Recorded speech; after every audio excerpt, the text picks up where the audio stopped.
अस्सलाम वालेकुम मेरे भाइयों दोस्तों। आज का जो हमारा लेक्चर है वो है हमारे फिजिक्स के अगले चैप्टर यानी चैप्टर नंबर 15 जिसका नाम है करंट इलेक्ट्रिसिटी, जिसको आज हम शुरू करने वाले हैं। सही है, तो हमारा पिछला चैप्टर मेरे ख्याल से चैप्टर नंबर 14 जो कि कंप्लीट हो चुका है, इलेक्ट्रोस्टैटिक का चैप्टर था, करंट करंट इलेक्ट्रिसिटी। सही है, तो इसमें हम कुछ बेसिक से कॉन्सेप्ट्स को डिस्कस करेंगे और फिर हम अपना आगे बढ़ जाएंगे। सही है, तो सबसे पहले आता है हमारे पास एक कॉन्सेप्ट इलेक्ट्रिक करंट का। सही है, तो इलेक्ट्रिक करंट हमारे पास हम कहते हैं कि भाई जब चार्ज मूव करने लगता है यानी फ्लो ऑफ चार्ज, जब चार्ज बहने लगता है, चार्ज बहने लगता है मतलब चार्ज फ्लो करता है। तो जब चार्ज फ्लो करता है तो हम कहते हैं कि भाई चार्ज के फ्लो करने से जो क्या प्रोड्यूस होता है, करंट प्रोड्यूस होता है।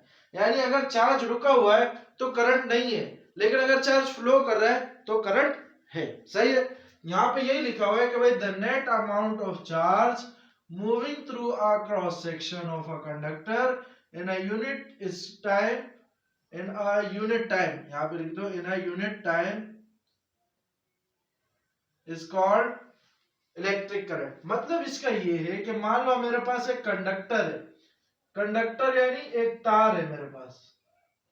कंडक्टर किसको कहते हैं, जो कि इलेक्ट्रिसिटी को कंडक्ट कर सके, और तार में से हमारे पास इलेक्ट्रिसिटी कंडक्ट होती है जिसको हम इंग्लिश में क्या कहते हैं, वायर। सही है, ये मेरे पास मान लो एक वायर है यानी एक कंडक्टर है, इसका मैंने एक क्रॉस सेक्शन एरिया बना दिया। क्या बना दिया, क्रॉस सेक्शन एरिया। सही है, देखो भाई करंट सिंपल क्या है कि भाई जब चार्ज फ्लो करता है तो वो करंट है, चार्ज रुका हुआ है तो करंट नहीं है, स्टैटिक चार्ज। सही है, हम कहते ये है कि भाई ये जो एक एरिया हमने सेलेक्ट किया, ये जो एक एरिया हमने सेलेक्ट किया, अगर मिसाल के तौर पे अभी हमने क्या कहा कि चार्ज जब फ्लो कर रहा है तो वो क्या करंट है, लेकिन उसी चार्ज का अगर हमें मैग्नीट्यूड निकालना है यानी चार्ज को मैथमेटिकल टर्म में उसका मैग्नीट्यूड यानी उसका मिकदार निकालना है, उस चार्ज को कैलकुलेट करना है, तो कैसे कैलकुलेट किया जाए, तो हम करेंगे क्या, उस कंडक्टर यानी उस वायर में से एक हिस्सा ले लेंगे, जैसे मैंने यहां पर ये हिस्सा लिया, इसको हम कहते हैं क्रॉस सेक्शनल एरिया, और हम देखेंगे कि भाई इसमें से टोटल कितना अमाउंट ऑफ चार्ज मूव कर रहा है, कितना अमाउंट ऑफ चार्ज मूव कर रहा है, क्या मूव कर रहा है भाई, कितना अमाउंट ऑफ चार्ज मूव कर रहा है, कितने टाइम में, यूनिट टाइम में।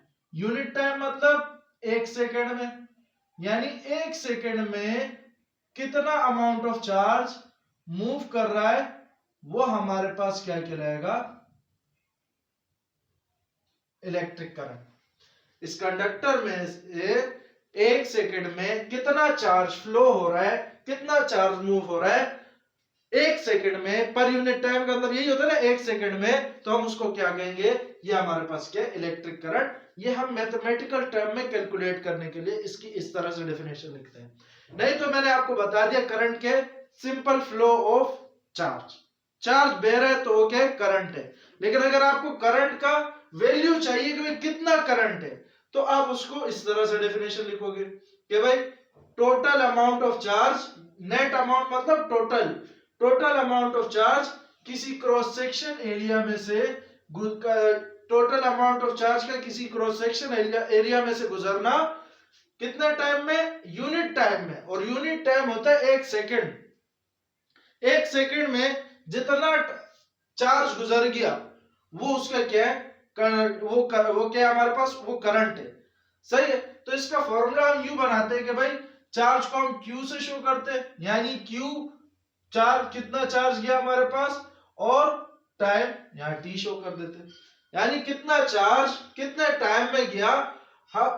यहाँ पर हम एक सेकंड भी लेते हैं, लेकिन अगर टाइम ज्यादा है तो टी लगा देंगे। सही है, अगर आप एक सेकंड के एतबार से देख रहे हैं तो सिर्फ 1 सेकंड लगा दे, टाइम इक्वल टू 1 सेकंड आ जाएगा, लेकिन अगर एक सेकंड से ज्यादा टाइम के एतबार से देख रहे हैं तो फिर टी की वैल्यू अलग होती जाएगी। सही है, तो हमारे पास हम देखते ये है कि भाई अच्छा करंट को आई से शो करते हैं कि भाई total charge total time divide करके हमारे पास क्या आता है, करंट, कि भाई कितना चार्ज गुजरा, कितना चार्ज गुजरा पर यूनिट टाइम में, कितना चार्ज गुजरा पर यूनिट टाइम में। सही है।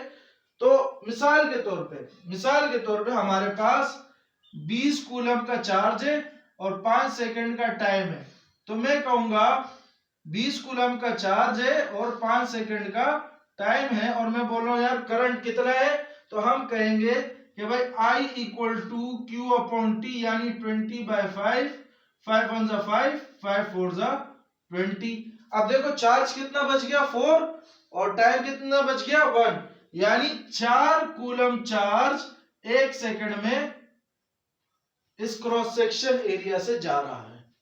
4 कूलम चार्ज 1 सेकंड में इस क्रॉस सेक्शन एरिया से जा रहा है, तो आपका करंट कितना हो गया 4, और इस करंट का यूनिट होता है हमारे पास एम्पियर, तो आपके पास करंट कितना हो गया 4 एम्पियर। समझ आया कि नहीं भाई, कि भाई 20 कूलम चार्ज है, 4 सेकंड का टाइम लग रहा है, तो भाई इसका बताओ हमें करंट कितना है। तो हमने जब फॉर्मूला लगा के देखा तो हमने देखा कि भाई कितना चार्ज 1 सेकंड में जा रहा है, 4 कूलम का चार्ज 1 सेकंड में जा रहा है, तो यानी आपके पास करंट कितना हो गया 4 एम्पियर। अगर यहां पे टाइम इक्वल टू 5 के बजाय टाइम इक्वल टू 1 होता, तो यानी अब 1 सेकंड में कितना चार्ज जा रहा है, 1 सेकंड में 20 कूलम चार्ज जा रहा है, 1 सेकंड में 20 कूलम चार्ज जा रहा है, तो यहां पे हमारे पास करंट कितना हो जाता 20 एम्पियर। लेकिन चूंकि जो 20 कूलम चार्ज जा रहा है वो कितने सेकंड में जा रहा है, 4 सेकंड में जा रहा है, 5 सेकंड में। सही है। तो 1 सेकंड में कितना हुआ, 1 सेकंड में कितना हुआ 4 कूलम, तो वो 4 आपके पास करंट की वैल्यू आ गई। ये मतलब है इस पर यूनिट टाइम का। ये हरगिज मतलब नहीं है कि भाई आपके पास न्यूमेरिकल में आ जाए टाइम 5 सेकंड, आप बोले यार डेफिनेशन में लिखा पर यूनिट टाइम 1 सेकंड लेना है तो आप यहाँ पे 1 लगा दो। ऐसा नहीं है, टाइम वही रखोगे जो दिया गया है। सही है। लेकिन उसके कैलकुलेशन के बाद हमें पता चलता है, हम अभी करंट को क्या बोला हमने कि भाई कितना चार्ज 1 सेकंड में जा रहा है, चार्ज हमें दे दिया 20 कूलम, टाइम हमें दे दिया 5 सेकंड, तो हमने कैलकुलेट किया तो 4 कूलम चार्ज 1 सेकंड में जा रहा है, तो ये 4 क्या हो गया, इसका करंट की वैल्यू हो गई। सही है। अब जरा अपना आगे बढ़ते हैं। अच्छा भाई, तो आई होप करंट आपको समझ आ गया होगा कि भाई कितना चार्ज 1 सेकंड में गुजर रहा है किसी क्रॉस सेक्शन एरिया में। इसका फॉर्मूला हमारे पास है I equal to Q upon T.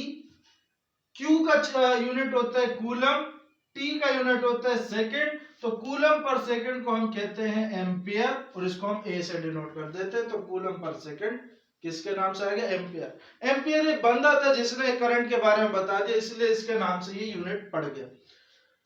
और एक और खास बात, इस बात को याद रखना आपने, ये करंट हमारे पास कैसी क्वांटिटी है, स्केलर क्वांटिटी है। करंट हमारे पास कैसी क्वांटिटी है, स्केलर क्वांटिटी है। सही है। अब यहाँ पे एक 1 एम्पियर की डेफिनेशन लिखी है कि भाई 1 एम्पियर की डेफिनेशन क्या होती है, तो 1 एम्पियर की डेफिनेशन ये होती है कि भाई जब 1 कूलम चार्ज 1 सेकंड में क्रॉस कर जाए तो हम उसको कहते हैं कि भाई ये 1 एम्पियर करंट हो गया। तो यहाँ ये लिखा था current is 1 ampere, current 1 ampere कहलाता है कब, जब 1 कूलम चार्ज क्रॉस कर जाए 1 सेकंड में, जब 1 कूलम चार्ज क्रॉस कर जाए 1 सेकंड में। सही है। तो अब जरा अपना अगले टॉपिक की तरफ बढ़ते हैं। 2 तरह के करंट के नाम लिखे मैंने यहाँ पे, एक लिखा है इलेक्ट्रॉनिक करंट, एक लिखा है कन्वेंशनल करंट। इस ऊपर वाले को उतार लीजिए, इस नीचे मैं मिटाने जा रहा हूँ, वीडियो पॉज करके उतार लीजिए।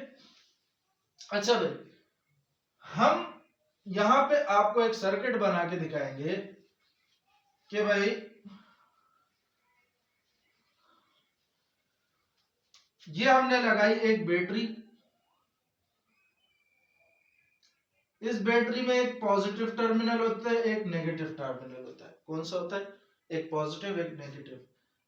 एक बात हमेशा याद रखना, पॉजिटिव हमेशा हाई पोटेंशियल पे होता है, हाई पोटेंशियल पे, यानी इधर एनर्जी ज्यादा होती है, और नेगेटिव हमेशा लो पोटेंशियल पे होता है, नेगेटिव लो पोटेंशियल पे होता है। सही है। इन दोनों बातों को याद रख लो। यहां से हमने तार लगाई, एक तार हमने यहां से लगाई, देखा होगा ना बैटरी में 2 तारे लगाते हैं, एक प्लस में एक माइनस में, और यहां से लेकर गए तार को, और यहाँ पे किसी लोड से ज्वाइन करा दिया। अब लोड क्या होता है? लोड कुछ भी हो सकता है, जो चीज आप चलाना चाह रहे हो, या बल्ब हो गया, पंखा हो गया, जो भी हो गया, हम उसको कहते हैं रेजिस्टर। क्या कहते हैं? रेजिस्टर। जो चीज आप चलाते हो हम उसको फिजिक्स में कहते हैं रेजिस्टर, और उसको इस साइन से शो करते हैं। सही है? अच्छा, जहां तक बात सही है, सर्किट बन गया, बैटरी लगाई, रेजिस्टर लगाया, तारें लगा दी। हम दो तरह से करंट को डिफाइन करते हैं हमारे पिछले साइंसदानों की वजह से। एक बात मैं आपको बता दूं कि भाई करंट का जो डिस्कवरी है, यानी करंट का पता लगा कब? इलेक्ट्रॉन और प्रोटॉन की डिस्कवरी से पहले ही करंट का पता चल चुका था। इलेक्ट्रॉन और प्रोटॉन की डिस्कवरी से पहले करंट का पता चल चुका था। हम इतना जानते हैं कि भाई जब हम चार्ज के मूव करने की बात करते हैं तो हमें पता है भाई चार्ज कौन सा मूव करता है? हमेशा नेगेटिव। इलेक्ट्रॉन मूव करता है क्योंकि प्रोटॉन हमारे पास न्यूक्लियस में बंधा हुआ होता है। प्रोटॉन मूव नहीं करता, इलेक्ट्रॉन मूव करता है, इतना भी हमें पता है। इस बात को थोड़ी देर के लिए हम भूल जाते हैं, हम चले जाते हैं उसी पिछले जमाने में जब हमने इलेक्ट्रॉन और प्रोटॉन की डिस्कवरी नहीं की थी। हमने क्या कहा? हमने करंट को उस टाइम पे इस तरह से डिफाइन किया। यहाँ कन्वेंशनल लफ्ज लिखा है, कन्वेंशनल कहते हैं रिवायती यानी पुराना। हमने उस टाइम पे करंट को इस तरह से डिफाइन किया कि भाई एक चीज थी कि हर चीज हाई लेवल से लो लेवल में जाना चाहती है, हर चीज हाई लेवल से लो लेवल में। जैसे मान लो यहाँ पे मैं एक ट्यूब बना दूं, यू शेप का ट्यूब बना दूं, और यहाँ पे पानी का कंसंट्रेशन इधर इतना है और यहाँ पे पानी का कंसंट्रेशन हाई है, यहाँ कंसंट्रेशन लो है, यहाँ कंसंट्रेशन हाई है। तो अगर आप देखो तो पानी यहां से यहां जाएगा, यानी हाई से लो की तरफ जाएगा। सही है? ये यूनिवर्सल बात है, हाई से लो ही जाती है हर चीज। तो अभी मैंने क्या कहा? इलेक्ट्रॉन और प्रोटॉन की डिस्कवरी को भूल जाओ, अभी हम पिछले जमाने में चले गए जहां करंट की डिस्कवरी। तो उस टाइम पे ऐसा बोला गया, अभी मैंने आपको बोला कि भाई एक है हाई पोटेंशियल, एक है लो पोटेंशियल। तो जब चीजें हाई से लो जाती है तो करंट भी कैसा जाएगा? करंट कैसे जाएगा कि भाई पॉजिटिव से नेगेटिव, यानी यहां से होता हुआ इधर जाएगा और फिर यहां से होते हुए इस तरफ, इस तरफ, फिर इस तरफ और फिर इस तरफ। सही है? यानी ये एक कन्वेंशनल करंट की डायग्राम है पुराने जमाने की कि भाई हमने क्या माना था कि भाई करंट हाई पोटेंशियल से होते हुए लो पोटेंशियल में जाता है, हाई पोटेंशियल से जाते तारों से होते हुए लो पोटेंशियल में जाता है। ये हमने चीज देखी थी कि भाई हमने क्या देखा था कि भाई हर चीज हाई से लो की तरफ जाना चाहती है। अब जब हमारी डिस्कवरी आगे बढ़ी, यहां लिखा हुआ है when current flows from positive terminal to the negative terminal of the battery, positive से नेगेटिव की तरफ। जब हमारी डिस्कवरी आगे बढ़ी तो हमने देखा कि भाई इलेक्ट्रॉन और प्रोटॉन डिस्कवर हो गए, और हमने देखा कि भाई अगर हम इस बारे में बात करते हैं कि भाई करंट यहां से निकलता है पॉजिटिव से और नेगेटिव की तरफ जाता है, तो क्या हम ये बात कर रहे हैं कि भाई क्योंकि पॉजिटिव चार्ज किस पे होता है? प्रोटॉन पे। पॉजिटिव चार्ज किस पे होता है? प्रोटॉन पे। तो क्या हम ये बात कर रहे हैं कि भाई प्रोटॉन यहां से निकला, यहां गया, यहां गया, यहां गया और यहां वापस आ गया, और एक तरफ हम कह रहे हैं कि प्रोटॉन न्यूक्लियस में बंधा है, वो निकल ही नहीं सकता। और अगली बात क्या थी कि भाई हम क्या बात कर रहे हैं कि भाई चार्ज जो मूव करता है वो कौन मूव करता है? इलेक्ट्रॉन मूव करता है। तो अगर इलेक्ट्रॉन मूव करता है तो इलेक्ट्रॉन को तो यहाँ नेगेटिव से निकलना चाहिए। कहां से निकलना चाहिए? नेगेटिव से निकलना चाहिए। जब नेगेटिव से निकलेगा तो यानी नेगेटिव से जाएगा और पॉजिटिव पे जाएगा। तो यानी पिछले जो करंट की डेफिनेशन की हमने, यानी वो गलत है। गलत है क्योंकि पॉजिटिव से नेगेटिव की तरफ जाना यानी प्रोटॉन का जाना, लेकिन चार्ज असल में कौन मूव करता है? इलेक्ट्रॉन मूव करता है, इलेक्ट्रॉन फ्लो करता है, सही है। तो इलेक्ट्रॉन के बारे में अगर हम देखें तो वो नेगेटिव से पॉजिटिव की तरफ जाएगा, इसीलिए इसका नाम पड़ा इलेक्ट्रॉनिक करंट, कि भाई ये कहां से कहां जाता है, नेगेटिव टर्मिनल से पॉजिटिव टर्मिनल की तरफ। अब हम किस बात को माने, फर्क किसका है, डायरेक्शन का है। फ्लो चार्ज ही कर रहा है, फर्क किसका है, डायरेक्शन का है। अब करंट के बहुत सालों बाद इलेक्ट्रॉन और प्रोटॉन की डिस्कवरी हुई और हमने इसी को मानते हुए, इसी कन्वेंशनल करंट को मानते हुए, इसी डायरेक्शन को मानते हुए बहुत सारे कॉन्सेप्ट बना लिए थे। अगर हम इसको, इस डायरेक्शन को हटा के इस डायरेक्शन पे जाते, यानी इलेक्ट्रॉनिक करंट के डायरेक्शन पे जाते, इस तरफ से इस तरफ, फिर इस तरफ, फिर इस तरफ, फिर इस तरफ, तो हमें अपने वो सारे कॉन्सेप्ट भी चेंज करने पड़ते, यानी उसमें चेंजिंग लानी पड़ती। लेकिन फिर हमने कहा कि भाई क्यों चेंज करें, इसी को मान लो। क्यों मान लो, क्योंकि करंट कैसी क्वांटिटी है, एक स्केलर क्वांटिटी है, और स्केलर क्वांटिटी में डायरेक्शन का फर्क तो पड़ता नहीं है। आप बोलोगे कि भाई वेक्टर क्वांटिटी में सॉरी करंट की तो डायरेक्शन है, तो करंट को वेक्टर क्वांटिटी वाली चाहिए, डायरेक्शन है, लेकिन ये वेक्टर लॉज ऑफ एडिशन को फॉलो नहीं करता, सही। वेक्टर लॉज ऑफ एडिशन को फॉलो जो नहीं करता वो वेक्टर क्वांटिटी नहीं होती, भले उसकी डायरेक्शन हो, लेकिन वो स्केलर क्वांटिटी होती है, सही है। तो इसकी एडिशन स्केलर क्वांटिटीज की तरह होती है, 2 जमा 2, 3 जमा 3, 6, सही है। तो हमने क्या बोला कि भाई ये है तो स्केलर क्वांटिटी ना, तो क्या फर्क पड़ता है कि भाई हम इसको यहां से यहां लेकर जाए या यहां से यहां लेकर जाए, बात तो करंट के फ्लो की हो रही है, कहीं से कहीं भी जाए। लेकिन चूंकि हमने इस पे इतना गौर क्यों नहीं दिया, क्योंकि ये एक स्केलर क्वांटिटी है। अगर ये वेक्टर क्वांटिटी होती तो फिर इसमें बदलाव लाया जाता।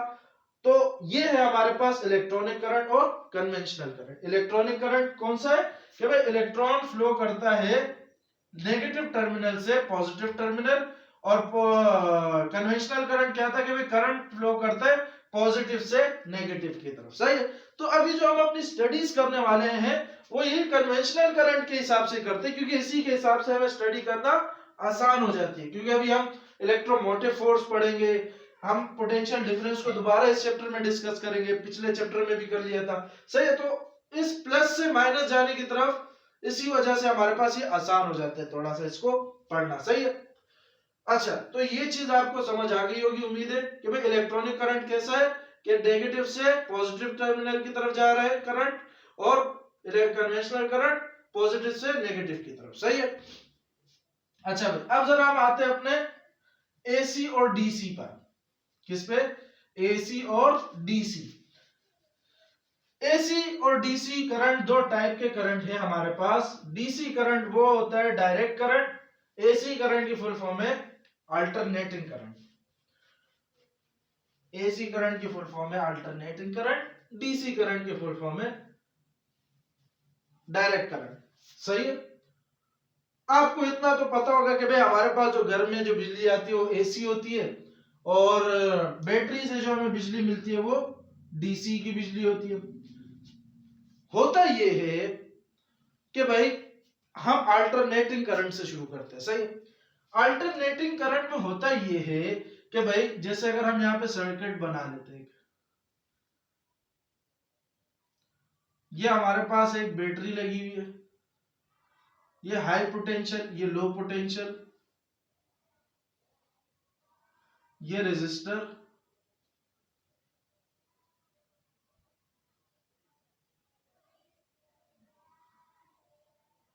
सही है। करंट निकला, यहां से यहां गया, यहां गया, यहां गया, यहां गया, यहां, एक डायरेक्शन में गया। लेकिन सेम टू सेम फिर वो क्या करता है कि यहां से यहां आने के बाद वापस यहां से रिवर्स होकर यहां से वापस वापस वापस वापस चला जाता है। तो क्या करता है, अपना डायरेक्शन पहले इस तरफ था, फिर इस तरफ कर लिया।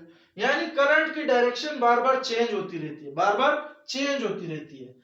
अगर मैं आपको कहूं, आप कभी अपने बल्ब, जो आपके घर में बल्ब जल रहे होते हैं, उसका अभी कभी आप वीडियो बनाना और स्लो मोशन में वीडियो बनाना, यानी वो मोबाइल में ऑप्शन होता है ना स्लो मो का, तो आप देखोगे कि भाई आपका लाइट जो होता है वो ब्लिंक कर रहा होगा, खुलेगा बंद होगा, खुलेगा बंद होगा, लेकिन चूंकि ये बहुत फास्टली हो रहा होता है इसलिए आम हमें दिखता नहीं है, लेकिन अगर आप स्लो मो में वीडियो बनाओगे आपको दिख जाएगा। क्यों होता है? क्योंकि भाई इलेक्ट्रॉन जाता है फिर वापस आता है, फिर जाता है फिर वापस आता है, फिर जाता है फिर वापस आता है। तो अल्टरनेट होता है भाई, इसकी डायरेक्शन क्या हो रही होती है? अल्टरनेट हो रही होती है। और साथ साथ करंट का मैग्नीट्यूड भी चेंज हो रहा होता है। जैसे यहां पर अगर हम इसका ग्राफ देखें, ये अल्टरनेटिंग करंट का ग्राफ है। हो क्या रहा है कि भाई हमने y एक्सिस पे करंट को रखा, x एक्सिस पे टाइम को रखा। करंट क्या कर रहा है भाई? टाइम के साथ बढ़ रहा है, बढ़ रहा है, बढ़ रहा है, बढ़ रहा है, फिर उसके बाद वापस कम हो रहा है, कम हो रहा है, कम हो रहा है, कम हो रहा है, कम हो रहा है, फिर कम होने के बाद फिर बढ़ रहा है, फिर बढ़ रहा है, फिर बढ़ रहा है, फिर बढ़ रहा है, फिर कम हो रहा है। सही है? तो बड़ा, कम हुआ, फिर बढ़ा, फिर कम हुआ। तो करंट का मैग्नीट्यूड भी चेंज हो रहा है और करंट की डायरेक्शन भी चेंज हो रही है। डायरेक्शन देखो कितनी बार चेंज हो रही है, ये एक बार चेंज हुई और यहां पर दूसरी बार चेंज हो गई, एक यहां पर चेंज हुई, एक यहां पर चेंज हुई, ये इसकी डायरेक्शन चेंज होगी। ये हमने जब इसका ग्राफ देखा तो ग्राफ इसका इस तरह से निकल गया होगा। तो डायरेक्शन भी चेंज हो रही है और मैग्नीट्यूड भी चेंज हो रहा है, और ये काम हो रहा होता है पीरियोडिकली। पीरियोडिकली से मतलब ये है कि भाई एक खास टाइम इंटरवल के बाद ये काम हो रहा होता है। जैसे हमने देखा है हमारे क्लास स्कूल में पीरियड्स होते हैं, तो मिसाल के तौर पे 9 बजे मैथ्स की क्लास का पीरियड है पूरे वीक। तो अगले दिन जब आप आओगे तो जब 9 बजेंगे तो 9 बजे ही मैथ का पीरियड होगा ना। ऐसे तो नहीं है कि भाई 10 बजे मैथ का पीरियड ले रहा हो टीचर। सही है? तो 9 से 10 तक पीरियड लिया, फिर 10 के बाद जब पूरी घड़ी घूमी, 24 घंटा गुजरा और फिर 9 बज गया, फिर उसने क्लास ली। तो यानी एक खास टाइम इंटरवल, कौन सा इंटरवल? 24 घंटे का इंटरवल। 24 घंटे का इंटरवल गुजार के फिर आता है और मैथ की क्लास ले लेता है। तो यानी जब एक खास टाइम इंटरवल के बाद एक स्पेसिफिक काम हो रहा हो तो हम उसको बोलते हैं कि भाई ये काम कैसा हो रहा है? पीरियोडिकली हो रहा है, एक खास टाइम इंटरवल के बाद हो रहा है। सही है? तो यहां पर भी एक खास टाइम इंटरवल के बाद ये अपनी डायरेक्शन और मैग्नीट्यूड को चेंज करता रहता है, अपनी डायरेक्शन और मैग्नीट्यूड को चेंज करता रहता है। सही है? जैसे मैं आपको कहूं, आप सीढ़ियों पे चढ़ते हो, एक्सरसाइज करने लग गए, आप सीढ़ियों पे चढ़े, 50 सीढ़ियां, पहले पहली सीढ़ी पे, दूसरी सीढ़ी पे, तीसरी सीढ़ी पे, चौथी सीढ़ी पे, पांचवी सीढ़ी पे, छठी सीढ़ी पे, आपकी सीढ़ियां कैसे जा रही है? बढ़ती जा रही है। मिसाल के तौर पे आप एक सीढ़ी चढ़ने में 1 सेकंड लगा रहे हो, एक सीढ़ी चढ़ने में यानी एक स्टेप चढ़ने में 1 सेकंड लगा रहे हो आप। सही है? तो दूसरा स्टेप चढ़ने में भी आप कितना सेकंड लगाओगे? 1 ही सेकंड लगाओगे ना। 1 सेकंड में एक स्टेप, दूसरे सेकंड में दूसरा स्टेप, तीसरे सेकंड में तीसरा स्टेप, यानी पहले स्टेप में भी 1 सेकंड, दूसरे स्टेप में भी 1 सेकंड, तीसरे स्टेप में भी 1 सेकंड, यानी आप हर 1 सेकंड के बाद एक स्टेप ले रहे हो, यानी आप पीरियोडिकली ऊपर बढ़ते जा रहे हो, बढ़ते जा रहे हो, बढ़ते जा रहे हो, बढ़ते जा रहे हो। आप हुआ क्या कि भाई 50 स्टेप चढ़ गए आप 50 सेकंड में। सही है?